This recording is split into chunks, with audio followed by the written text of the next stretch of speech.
Hello दोस्तों, नमस्कार। SM किसी चैनल में मैं आप सभी लोगों का दिल से बहुत बहुत स्वागत करता हूं। सो दोस्तों, आज के इस वीडियो में हम लोग बात करने वाले हैं, मतलब मेजरली अगर हम कवर करेंगे तो तीन इंपॉर्टेंट पॉइंट को हम लोग कवर यहाँ पे करने वाले हैं। सबसे पहले अगर हम लोग बात करें तो यस, हमारे बाजार की बात करें तो सेंसेक्स आप देख सकते हैं यहाँ पे कि ओवरऑल मतलब आज के दिन डायरेक्टली अगर कोई मार्केट देखेगा कि कैसा चला है करके तो कहेगा कि फ्लैट ही रहा करके। देख सकते हो सेंसेक्स एकदम बॉर्डर पे सिर्फ 30 पॉइंट्स ऊपर। निफ्टी की बात करें कुछ वैसे ही, केवल 20 पॉइंट ही ऊपर नज़र यहाँ पे आ रहा है।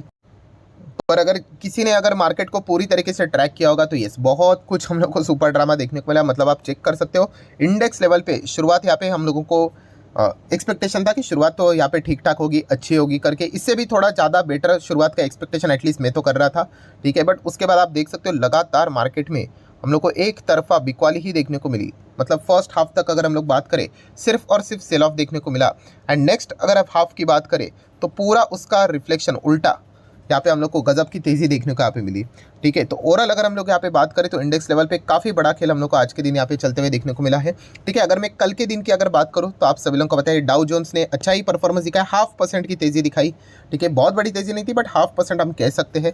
नैस्डैक की बात करें तो 0.70% की तेज़ी, अच्छा परफॉर्मेंस था। एंड इसके पीछे का रीज़न तो हर किसी को पता है कि कल के दिन अमेरिका में इन्फ्लेशन का डेटा आया, जो अनुमान लगाया गया था एग्जैक्टली, बिल्कुल एग्जैक्टली उतना ही अनुमान के हिसाब से हम लोग को इन्फ्लेशन का डेटा देखने को मिला। मतलब इन लोग इसको तो खराब तो नहीं बोल सकते, ठीक है। हाँ, अगर 3.2 आ जाता तो हम इसको खराब बोल सकते थे, एंड 3 अगर आ जाता तो डेफिनेटली यहाँ पे जो तेज़ी देखने को मिली थी अमेरिकन बाजार में 173 के बदली माइट भी 273 हो सकता था या फिर 373। बट एनीवेज एक्चुअल में क्या हुआ, जितना एक्सपेक्ट किया गया था, फोरकास्ट किया गया था, उतना ही हम लोग को इन्फ्लेशन देखने को मिला। एंड अमेरिकन बाजार ने तो भाई अपने ओर से तो मतलब कहा कि चलो हम तो आपको कोई प्रेशर नहीं देंगे। देन अगर हम बात करें, हमारा डेटा भी कल के दिन देखने को मिला, 5.70 एक्सपेक्टेड था इन्फ्लेशन, हमारा कितना आया एक्चुअल में 5.55। सो पर्सनली मुझे तो ये डेटा काफ़ी शानदार लगा, ठीक है, क्योंकि मैंने आपको कैलकुलेशन भी करके बताया कि जो आरबीआई का प्रेडिक्शन है 5.6 क्वार्टर 3 का, उस हिसाब से अगर देखा गया इस वक्त का इन्फ्लेशन 5.7 के बदले 55 आ गया, 0.55। तो इसके चलते कितना मतलब बर्डन यहाँ पे रिलीज हुआ है, क्योंकि आने वाले समय में नेक्स्ट में 6.38 का तो इन्फ्लेशन आने के चांसेस तो ना के बराबर लग रहे हैं। मतलब आरबीआई का जो क्वार्टर 3 का प्रेडिक्शन रहेगा वो हम लोग को आने वाले समय में मीट होते हुए देखने को मिलेगा। मतलब बोलते हैं ना, it's just a matter of time, ठीक है। जैसे दिसंबर खत्म हो जाएगा, 12-13 तारीख को जनवरी के अगर हम बात करें तो दिसंबर का डेटा रिलीज हो जाएगा। एंड उसके बाद हेडलाइन बन जाएगी कि जो आरबीआई ने प्रेडिक्शन किया था क्वार्टर 3 के इन्फ्लेशन का डेटा, वो हम लोग को फुलफिल होते हुए देखने को मिला है। मतलब ओवरऑल अगर हम लोग बात करें, डेटा काफ़ी इंप्रेसिव देखने को यहाँ पे मिला था। हाँ, अगर मैं अपने साइड से अगर मैं बात कर दूँ, ऑब्वियसली मैं मेरी बात को घुमाना नहीं चाहूँगा, मैं पर्सनली काफ़ी अच्छा परफॉर्मेंस आज यहाँ पे एक्सपेक्ट कर रहा था, क्योंकि अमेरिका की ओर से कोई प्रेशर देखने को नहीं मिला, ठीक है। ये एक एडवांटेज वाला पॉइंट था, और हमारा भी डेटा काफ़ी अच्छा यहाँ पे था। तो इसके चलते थोड़ा बेटर परफॉर्मेंस दिखा देता निफ्टी आज के दिन तो अच्छा यहाँ पे लगता। बट एनीवेज कोई बात नहीं, ये चीज़ें यहाँ पे चलती रहती है, ठीक है। बट यहाँ पे देखा गया तो गिरावट जो पहले हो रही थी वो तो बिल्कुल हजम यहाँ पे हो नहीं रही थी, ठीक है। उसके बाद जब रिकवरी आई तो थोड़ा बहुत यहाँ पे अच्छा देखने को यहाँ पे लगा था। तो ठीक है, ये सारी चीज़ें यहाँ पे चलती रहती है, ठीक है। देन दोस्तों अगर हम लोग यहाँ पे बात करें तो आज के दिन मतलब हम कह सकते हैं, देखिए मार्केट भागता है, मार्केट गिरता है, चलता रहता है, ठीक है। बट आज के दिन की अगर हम एक मेजर खबर की बात करें, जो कि अभी तक बच्चे बच्चे को भी पता चल चुकी होगी, जो वीडियोस को देख रहे हैं उनको भी पता यहाँ पे चल चुकी होगी। एंड वो खबर की अगर मैं बात करूँ, लिटरली मतलब जो खबर है, ठीक है, बहुत ही बुरी खबर है, बट बहुत ही वर्स्ट हो सकती थी, ठीक है। तो हम कह सकते हैं कि भगवान का शुक्र है कि ऐसा हुआ नहीं करके। अगर ऐसी चीज़ें अगर हो जाती, ठीक है, तो मार्केट की भी हालत बहुत ख़राब यहाँ पे हो जाती। कौन सी खबर की यहाँ पे मैं बात कर रहा हूँ, यस, अभी आप सभी लोगों को पता है कि हमारे पार्लियामेंट के ऊपर आज के दिन अटैक होते हुए देखने को मिला है। यस, हम इसको अटैक ही कहेंगे। बट अच्छी बात ये थी कि जो अटैकर था उसके पास सिर्फ स्मोक कैंस हम लोग को देखने को यहाँ पे मिले थे, ठीक है। मतलब अगर जस्ट इमेजिन कि अगर उनके पास कोई हैंड ग्रेनेड हो जाते या फिर कोई नुकीली हथियार से अगर वो आ जाते और किसी को अगर मतलब आप समझ रहे हो इंजर्ड अगर कर देते तो सिचुएशन बहुत ही ख़राब हो सकती थी। एंड आज के दिन की अगर हम लोग बात करें तो आप सभी लोगों को पता ही है, लगभग हम कह सकते हैं 20-22 साल पहले हम लोग को इसी टाइम पे सेम 13 दिसंबर की बात करें तो पार्लियामेंट के ऊपर अटैक होते हुए देखने को मिला था। एंड आज उसी की ही 22nd एनिवर्सरी थी, ठीक है। एंड अगर देखा गया तो फिलहाल जो हम लोगों को इंटरनेशनल लेवल से मतलब जो टेररिस्ट हम लोगों को देखने को यहाँ पे मिल जाते हैं, ठीक है। खालिस्तानी टेररिस्ट की यहाँ पे बात करें, जो पन्नू की अगर बात करें तो उन्होंने भी इस प्रकार से रिसेंटली वीडियो से मैसेज यहाँ पे दिया था कि पार्लियामेंट के ऊपर वो अटैक करेंगे एंड ऑल दैट। सो उसी से रिलेटेड इसको भी यहाँ पे लिंक किया जा रहा है। मतलब बताने का मकसद क्या है कि बहुत बड़ा सिक्योरिटी ब्रीच हम लोग को देखने को यहाँ पे मिल चुका है, ठीक है। एंड इसका डेफिनेटली बहुत ही हायर लेवल इन्वेस्टिगेशन यहाँ पे होगा। तो ओवरऑल कंक्लूजन क्या है कि कंक्लूजन ये था कि कोई बहुत बड़ा हादसा हुआ नहीं, ठीक है, या फिर किया नहीं, आप ऐसा भी चाहो तो बोल सकते। सिर्फ स्मोक कैन उनके पास यहाँ पे थे, अगर कुछ अलग हथियार अगर हो सकते थे तो जस्ट मतलब सोचना भी नहीं चाहिए। मतलब इतना हालत हम लोग को ख़राब होते हुए देखने को यहाँ पे मिल सकता था। तो डेफिनेटली अभी इसके बाद तो लग रहा है तो सिक्योरिटी तो एकदम ही हायर लेवल की यहाँ पे हो जाएगी।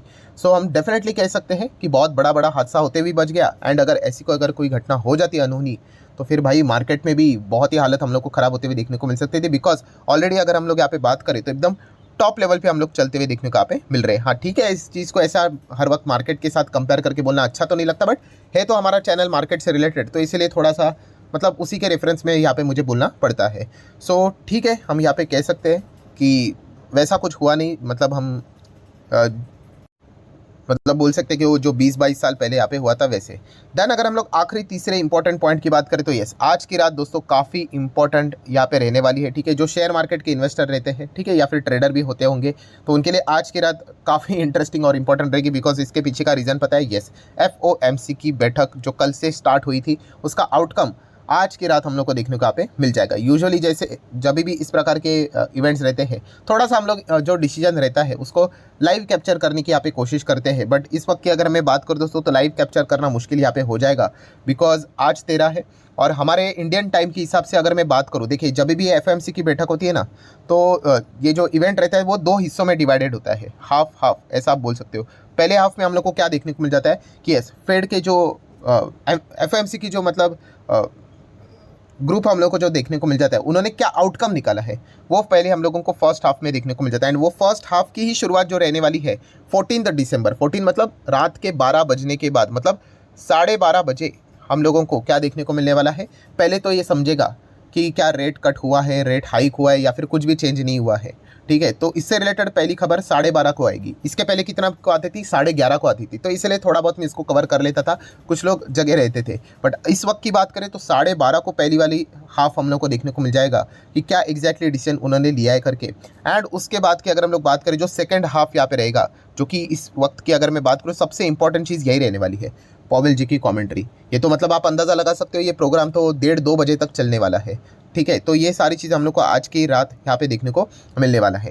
एंड अगर देखा गया तो इसमें प्रेडिक्शन भी अगर किया गया तो आज के हिसाब से आप देख सकते हो कि लगातार मतलब कितना 1 2 3 बार यहाँ पे देखा गया तो कोई भी रेट में बदलाव यहाँ पे नहीं हुआ है। अर्लियर FOMC की बैठक में बात करें और इस वक्त भी यही फोरकास्ट किया जा रहा है कि कोई भी बदलाव नहीं होगा करके, ठीक है। मुझे भी ऐसा ही लगता है कोई बदलाव होना नहीं चाहिए, क्योंकि कल का डेटा भी, हाँ एक ऐसा चीज़ हो सकता था कि कल का अगर इन्फ्लेशन का डेटा एकदम ही वर्स्ट अगर कुछ आया तो कहानी में ट्विस्ट लेकर आ सकता था, बट एकदम नहीं। 3.1 एक्सपेक्टेड, 3.1 आ चुका है, ठीक है। तो सारी चीज़ें हम कह सकते हैं कि मतलब फेड को कोई टेंशन नहीं मिलेगा। आराम से FOMC की जो बैठक रहेगी उसमें यही कहेंगे कि भाई चलो 5.50 को ही कंटिन्यू रखें, मतलब टाइटल आ जाएगा कि नो रेट चेंज करके। सो ये हम लोग को 12:30 के आसपास ये खबर हम लोग को देखने को यहाँ पे मिल जाएगी। ये एक पॉइंट देखने को यहाँ पे मिल जाएगा। सबसे कीमती अगर कोई चीज़ होगी दोस्तों, वैल्यूएबल चीज़ अगर कोई होगी तो वो रहने वाली है पॉवेल जी की कमेंट्री। ये मैंने कल के दिन भी आप लोगों को बताया था कि पॉवेल जी यहाँ पे क्या बोलते हैं, उसी के ऊपर आगे का डायरेक्शन यहाँ पे तय होने वाला है, ठीक है। वैसे तो देखा गया तो इनके ऊपर कोई बर्डन तो यहाँ पे होना नहीं चाहिए, सिचुएशन अंडर कंट्रोल यहाँ पे नज़र आती है। बट फिर भी कभी कभी ऐसा वो बोल देते हैं कि तैयार रहना करके, अगर ज़रूरत पड़ी तो रेट बढ़ाएंगे करके। अगर ऐसे शब्दों का उन्होंने इस्तेमाल किया तो आपको बताइए मार्केट तो इसी चीज़ को पकड़कर, मतलब वो जो ट्रेडर होते हैं वो मार्केट को दबाने की कोशिश यहाँ पे कर देते हैं। सो वैसे अगर देखा गया इसके पहले जो FOMC की जो बैठक हुई थी वहाँ पे पॉवेल जी ने एकदम कमाल का काम किया था। कौन सा, कि उन्होंने कोई नेगेटिव पॉइंट बोला ही नहीं, ठीक है। मतलब कुछ नेगेटिव ना बोलना यही सबसे बड़ी पॉजिटिव पॉइंट बन गई थी। एंड उसके बाद मार्केट ज़बरदस्त भागा था। सो आज के दिन भी अगर पॉवेल जी अगर कुछ ऐसा ही कर लेते हैं तो हमारे मार्केट के लिए, ग्लोबल मार्केट के लिए, अमेरिका के मार्केट के लिए, सबके लिए अच्छा रहेगा, ठीक है। तो इसीलिए जैसे मैंने आपको कहा है कि अगर किसी को अगर आज का इवेंट अगर देखना ही है तो 12:30 बजे जस्ट फॉर्मेलिटी होगा, कोई रेट में बदलाव नहीं करके, ठीक है। उसके बाद असली पिक्चर स्टार्ट होने वाली है कि पॉवेल जी क्या बोलेंगे। प्रेस कॉन्फ्रेंस होगी, उनको सवाल जवाब यहाँ पे किया जाएगा, उनकी बॉडी लैंग्वेज कैसी है, ये सारी चीज़ों को यहाँ पे डिटरमाइन किया जाएगा। एंड एक अनुमान लगाया जाएगा बॉन्ड मार्केट को देख करके, हाँ भाई क्या होगा करके, ठीक है। आप सभी लोगों को यहाँ पे पता ही है, अभी तक का जो लेटेस्ट अनुमान चल रहा है कि इसी प्रकार से अगर आगे बढ़ते रहे तो नेक्स्ट जो 2024 का साल स्टार्ट होगा उसके हाफ में, मतलब middle of the next year, वहाँ पे शायद से एक रेट कट आ जाए, एक अनुमान है। देखिए दुनिया ऐसी ही चलती है। 2022 में हम लोग यही बात करते थे कि 2023 खत्म होते होते एक रेट कट आ जाएगा करके। ऐसा हुआ क्या? बीच में अलग अलग वॉर से रिलेटेड अलग अलग चीज़ें आ गई। इजराइल हमास की बात करें, पैलेस्टाइन की बात करें, वहाँ पे भी आप सभी लोगों को पता है उन्होंने भी इजराइल को फंडिंग करना स्टार्ट किया डॉलर छाप के, तो वापस इन्फ्लेशन का खतरा आ गया। तो ऐसे अनसर्टेनिटी तो मार्केट में बनी रहती है। ठीक है, तो ओवरऑल ये वाला अगर हम बात करें तो जैसे शुरुआत में मैंने आप लोगों को बताया कि पॉवेल जी की कॉमेंट्री, दैट्स इट, यही सबसे बड़ा डायरेक्शन रहेगा। मार्केट को ऊपर लेके जाएगा या फिर नीचे लेके जाएगा। एंड कल के दिन की बात करें, हमारी मार्केट की भी शुरुआत इसी चीज़ के चलते हम लोग को होती हुई देखने को यहाँ पे जरूर में होगी। सो ठीक है दोस्तों, जितने भी इंपॉर्टेंट पॉइंट्स थे सारे कवर कर लिए। वीडियो अच्छा लगा होगा तो चाहो तो लाइक एंड शेयर कर सकते हो। मिलते हैं अगले वीडियो में, तब तक के लिए बाय बाय।